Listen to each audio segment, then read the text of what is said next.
Does Sean Payton trust Jameis Winston, and what the New Orleans Saints need to do on the offensive and defensive sides to bounce back against the Washington football team? We got all that and a little bit of lagniappe for you on today's episode of Locked On Saints. You are Locked On Saints, your daily New Orleans Saints podcast. Part of the Locked On Podcast Network, your team every day.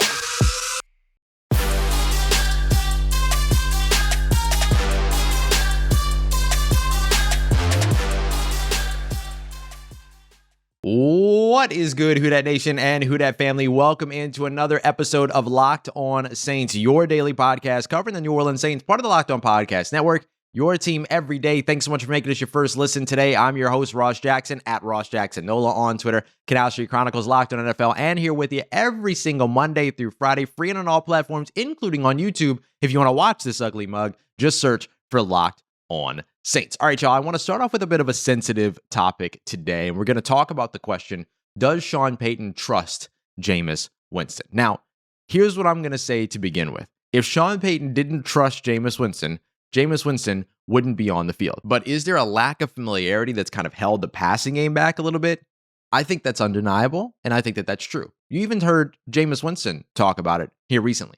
I think that we've conflated a lack of trust with a lack of familiarity, and it's more likely that it's the latter. This is only Jameis's fifth game now coming in as the starter for the New Orleans Saints. He's only 4 games into his tenure. Yes, he was with the team last year in 2020, but he was operating as the third quarterback in that system. He was the clipboard guy, effectively. He was not learning how to make play calls. He was not learning how to make calls in the huddle. He was not learning how to do checks and protections with the center. That communication wasn't getting there yet. The communication between him and the starting receivers and the first team. He was the third quarterback out there, so he was not getting a lot of snaps in practice, blah, blah, blah, all of that. So I think with all of that being the case, it's hard to look at Jameis and say that he's had the time to show enough for more responsibility or greater volume of throws or whatever. That was at least up until last Sunday, where I do think you saw something click and make sense. Jameis Winston was very efficient in the passing game on Sunday against the Jets. But even Jameis said it himself, saying that the keys to the Ferrari are just not going to be handed over. He has to gain the trust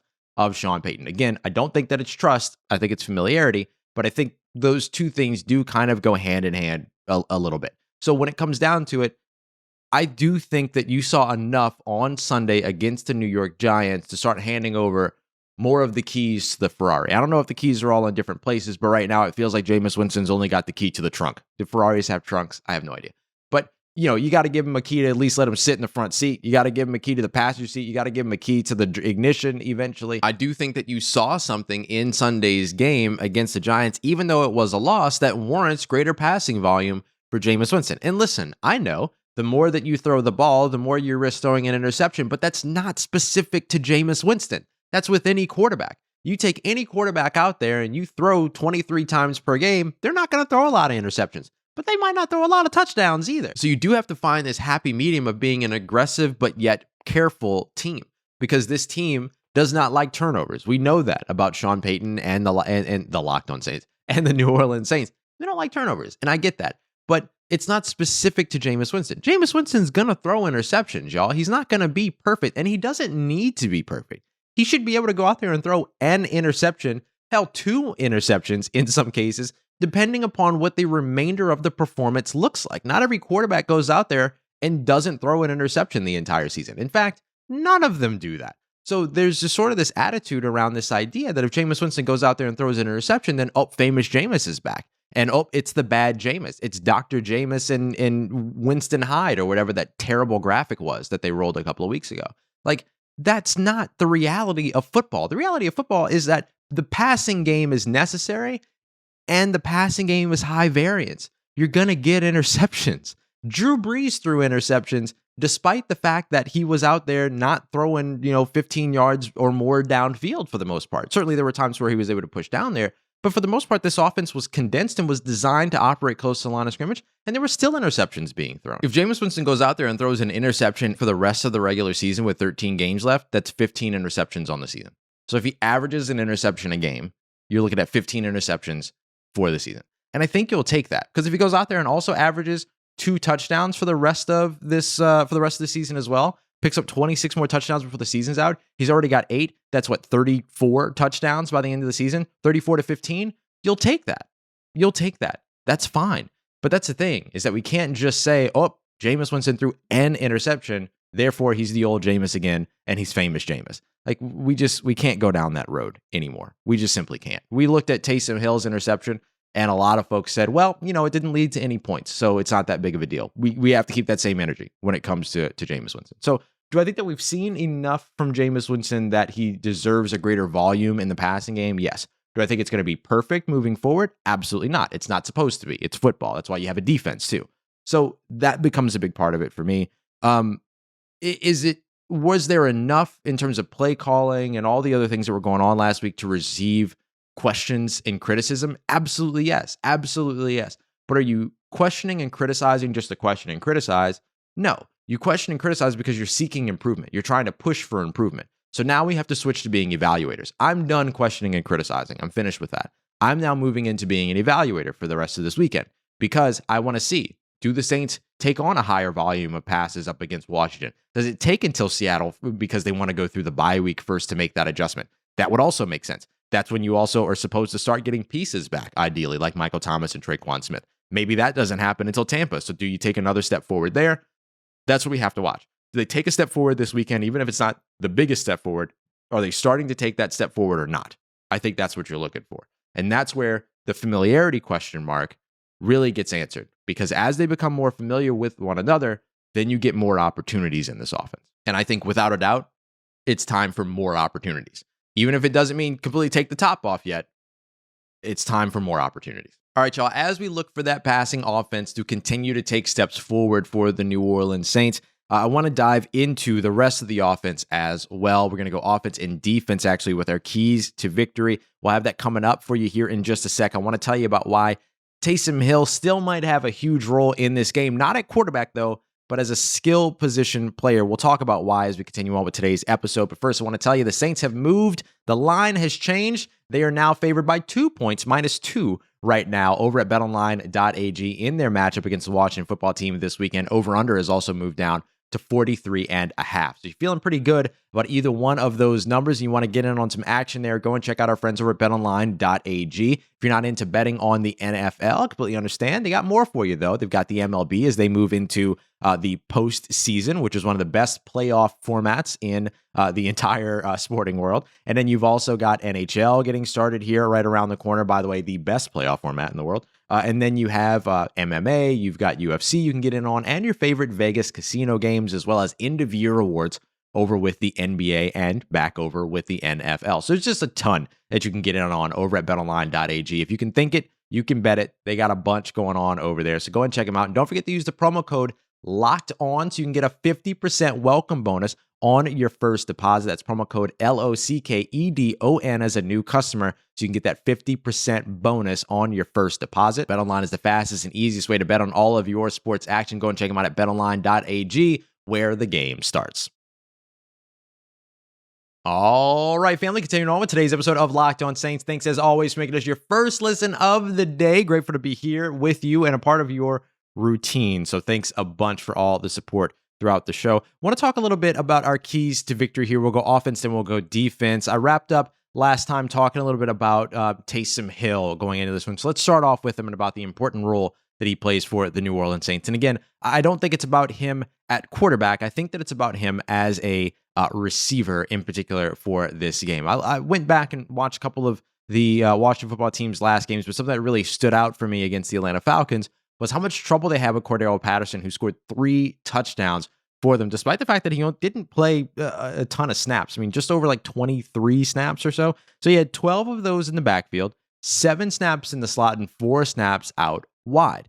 Now, the reason why that's important is because he drew coverage from a lot of Washington football team defenders, and they all struggled to stick with him. Now, Cordarrelle Patterson is not the Cordarrelle Patterson of the past, but he is still a very athletic player. So we have to tip our hat to Cordarrelle Patterson for just being a great athlete for sure. But I do think that there's something here to the ability to move a piece around and sort of take advantage of matchups with your chess pieces. And I think Atlanta did a good job of that last week, particularly with Patterson, who drew coverage from Cole Holcomb, Kendall Fuller, Jamin Davis, Landon Collins, and Bobby McCain. So that is 2 safeties, 1 corner, and 2 middle linebackers that he ended up drawing the coverage of, scoring touchdowns on Bobby McCain and Landon Collins. Landon Collins, not the same Landon Collins of days in the past. Bobby McCain, a little bit more of a slot guy. And then, of course, Kendall Fuller, who was their slot corner in Washington as well. So he scored touchdowns on all 3 of those guys, picked up a bunch of first downs, all of that as well. So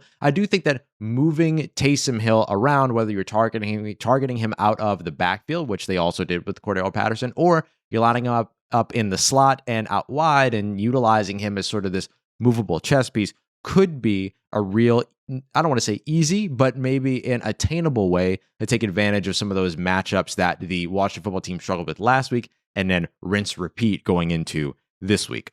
Let's go to key number 2 here. It's early wins on first and second down. The Saints are one of the teams that run the most on first down. After the Thursday night game, they went from 6th to 8th on that, but still one of the top 10 teams when it comes to running on first and 10, but they're still at the bottom of the league when it comes to the opportunities that they've used to pass on first and 10. So the issue there is that they're only averaging about 3.89 yards per carry on first and 10. So that sets them up in second and long situations where they also like to run the ball and have not been very successful there either. In fact, they're fine on second and 8, which they're one of the teams that run the most there, as well as second and 9 and second and 10. But second and 9, they're averaging only 0.6 yards per carry. Second and 10, they're averaging 2.44 yards per carry. So by either metric there, you're getting third and longs all over the place for this team. So early wins on first and second down, big pickups that help them stay ahead of schedule. That's going to be a big deal. The Washington football team, their defense is last in the league, very bottom in the league in terms of third down percentage allowed. They allow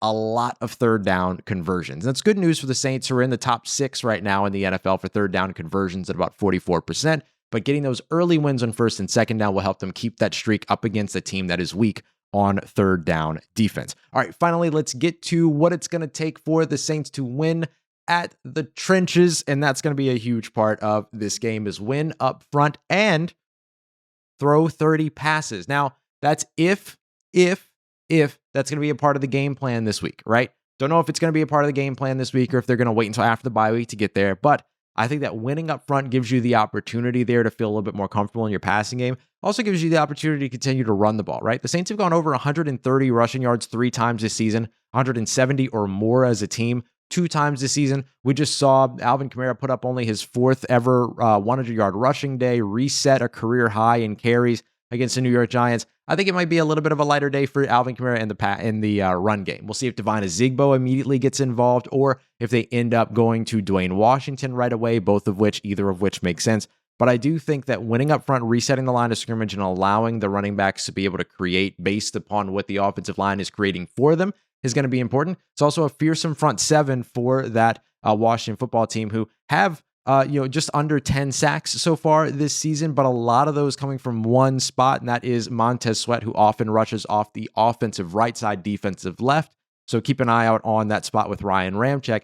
But if you're able to open up this passing game a little bit more, or open up more opportunities for the passing game a bit by winning up front, then that allows you to get a greater volume of passes, and hopefully you're able to capitalize off of that and continue the momentum that you picked up in the passing game starting last week against those New York Giants. All right, family, time to get to the defense. Coming up next, we're going to talk about our 3 keys to victory for the New Orleans Saints defense, including a matchup of Buckeyes here. The marquee matchup for this game takes place for the Saints defense. We'll talk about that as we continue on with today's episode of Locked On Saints, which of course is brought to you by our friends over at BuiltBar.com, the best tasting protein bar on the market, a fan favorite back in the shop right now with the Churro Puff Bar, which is kind of this cinnamony, marshmallowy bar that's covered in 100% chocolate. Still get you all the protein that you need without a ton of sugar.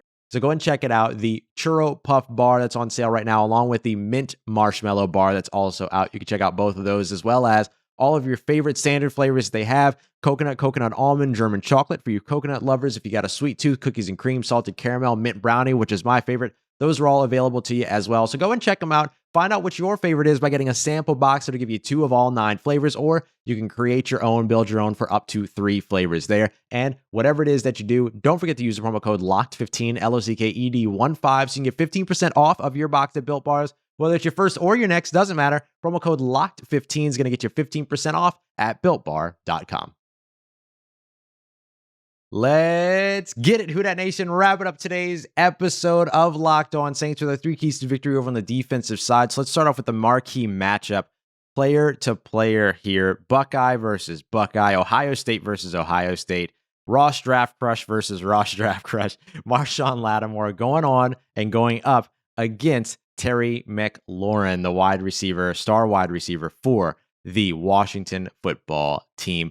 Terry McLaurin right now is ranked as the 6th best wide receiver out of 109 qualifying wide receivers. Some things changed after the Thursday night game, but he ends up matching up against Marshawn Lattimore, who is the 9th rated cornerback out of 103 corners. Now, for a little while, he was PFF's highest ranked corner, but of course the big Saquon Barkley touchdown, a bit of a struggle-filled day for Lattimore up against the New York Giants. Now he is, going to kind of immediately go up against a big test here with Terry McLaurin, and I think the two Buckeyes are going to have themselves a big-time battle here. Terry McLaurin has gone something like 190 catches without a drop, so hopefully we just jinx that. But yeah, I mean, look, this is going to be a very fun matchup to watch, and this could be the tone-setting matchup of this game, because last week the Giants, just like the Washington football team, were down a couple of wide receivers. Right now, the Washington football team is without Curtis Samuel, they're without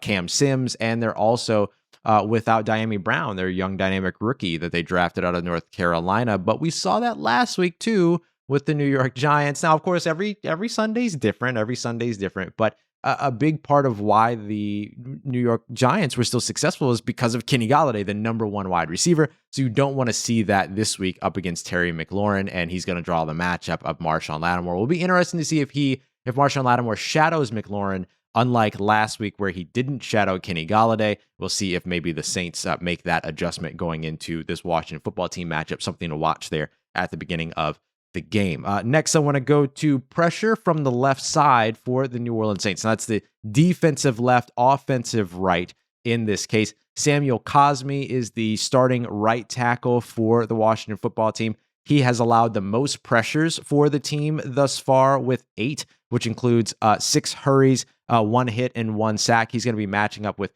Cam Jordan, who is top 20 in pressures, top 5 in quarterback hits so far this season. Not far below that, or directly to the left of Samuel Cosmi, is going to be Wes Schweitzer, I believe I'm pronouncing that correctly, who is now stepping in place of Brandon Scherff. Now, he's only allowed 2 pressures so far this season, 1 hurry and 1 hit, but he's also only played 36 offensive snaps altogether when it comes to his time with the Washington football team so far this season. So definitely something to keep an eye out on, because he's not new to the system. He was with Washington last year in 2020, played over 1,000 snaps there, but he's just now getting into the rhythm of things here this season. So something for that left side of the Saints defensive line to take advantage of over on the right side of the Washington offensive line, who's very strong over on the left. Charles Leno has been very good so far, and then the other, your guard and center have been very good for the Washington football team thus far this season. So something to watch over there in terms of where they might look to generate some of the pressure.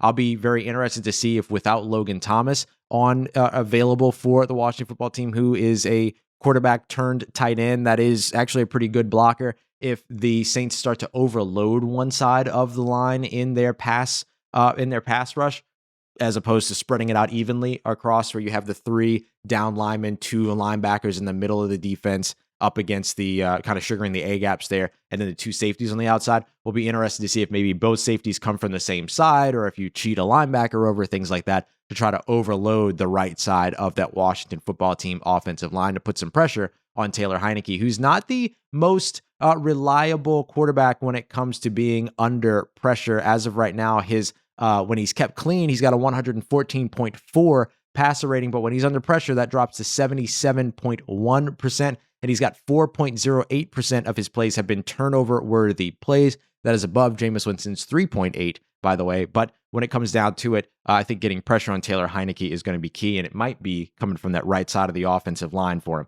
Last up, want to talk a little bit about a bit of a cliche for defenses around the NFL, this idea of bend, don't break. Well, for the New Orleans Saints, don't bend, don't break. Don't give an inch to this Washington football team offense. And one of the reasons why I say that is because I want to go back to the starting field position conversation. Last season, the Saints were 8-0 when they started their average field position at their own 30 or better. So far this season, they've done that 3 times. Up against the Green Bay Packers, their average starting field position was their own 35. Up against the New England Patriots, their starting field position was their own 33. And then up against the Carolina Panthers, in a loss here, their own starting field position was their own 33. Against the Giants, it was their own 26. So the Saints lost that game against the Giants and are now 10-1 thanks to the Carolina Panthers over this season and last, where their starting field position is their own 30 or better. The defense helps to generate that. If the defense doesn't allow, red zone possession after red zone possession after red zone possession, then all of a sudden they're punting from their own territory, for instance, or you're giving Deontay Harris the opportunity for a bigger return, whatever that might be. You need those opportunities, and a lot of that happens with the defense. Yes, special teams is a big part of it as well. If Deontay Harris can get some nice returns and all of that, but it can't be solely on special teams. The defense has to also put special teams in position to where you can field a punt, get 10 yards, and be in opposing territory to start off for the offense. Those types of wins and generating turnovers in enemy opposition territory as well are also going to be very, very important for the New Orleans Saints to be able to put some points on the board. And again, it will allow them to be in a situation to where they could be a little bit more comfortable with the balance of their play calling in terms of run/pass. And especially against a Washington football team who passes the ball 64% of the time and only runs 36% of the time. If you can get the pressure and if you can generate the turnovers there, you can take advantage of some costly mistakes that a young quarterback like Taylor Heineke might make. All right, y'all. Looking forward to this game. Very curious to see how things are going to go for the New Orleans Saints here. I think that we have an opportunity here to learn a lot. Let's get back to evaluating, and then we'll see if it's time to criticize again if they lose on Sunday in Landover, Maryland. We'll be back on Saturday to give you everything that you need to know about elevations, any roster changes, roster moves, things like that, as well as some final thoughts on the game. Episode number 6 of the week. We've really enjoyed doing those. And then, of course, right after the Sunday matchup, we'll have an episode out for you as well. As always, y'all, thank you so much for making us your first listen. Now, for your second listen, go and check out the Peacock and Williamson NFL show. Get all the NFL news that you need in less than 30 minutes with Brian Peacock and former NFL scout Matt Williamson. As always, I appreciate you making me a part of your day, y'all. And for everything in between these episodes, make sure you follow me on Twitter at Ross Jackson, NOLA. Hit me up. Let me know how the family's doing. Let me know how you're living. Let me know how your mom and them. And trust you, that nation. I'll holla at you.